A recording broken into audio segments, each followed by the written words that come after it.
چذب نداشته رفت ای پیشی چشمی مونه کی خاطرش جاشت ای صورتی خشروی یا چتگی تکسری فرزند خون ای دیدارخ نکی ای دلشی علم نکند در کودکی دنیا در نظرم رنگ شگون کرد غم کودکی به صاحب دید مرا درم تبسم کرد ای اول دوم کردم خدا چما نگی چی میدونستم چی ای دردی به اوچگی مادرم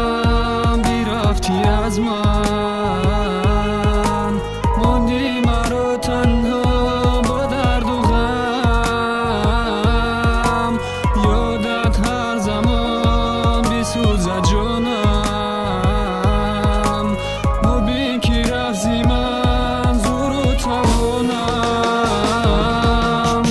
ای قبله گوهم و در پشت و پناهم و در فرزندت زاری دیدار و چشم براحت مادر تو بودی چون تکیه گاهم میرفتی چشمم براحت بار تو در و بخوابم تا که من راحت بخوابم چشم بخانه تنگی کودکی قلبی محکمش دختم فهمم که حیات رو برون کدای بخمش هیچ کنکت فکری کودکی با مادر محتاجانه آتم بخه چزن یافته که با مرا آچانه تلخ که ما کودکی بدم که ما این در کلانم کد عذابم داد سخیره گفت مرا سوزاند خزانم کد دزدم گفت بدنامم کد کوچه دا آوارگر آچما میمرم بهتر دوا نداره ای در دنیا پری آچانه که یگان تشمه دا آچانه است برای قاق کردنی اشکام دنیا دا یک رو مالچانه است چوزانوی آچه جای براحت نیست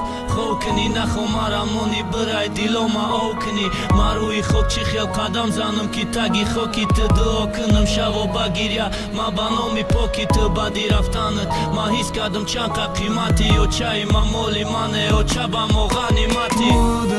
مادرم بیرفتی از من موندی مرا تنها با درد و غم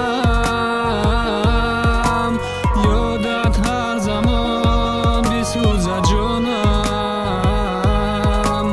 مبین که رفتی من زور و توانم قبله گاهم و در پشت و پناهم و در فرزندت زاری دیدار و چشم براحت مادر تو بودی چون تکیه گاهم میرفتی چشمم براحت بار تو در و بخوابم تا که من راحت بخوابم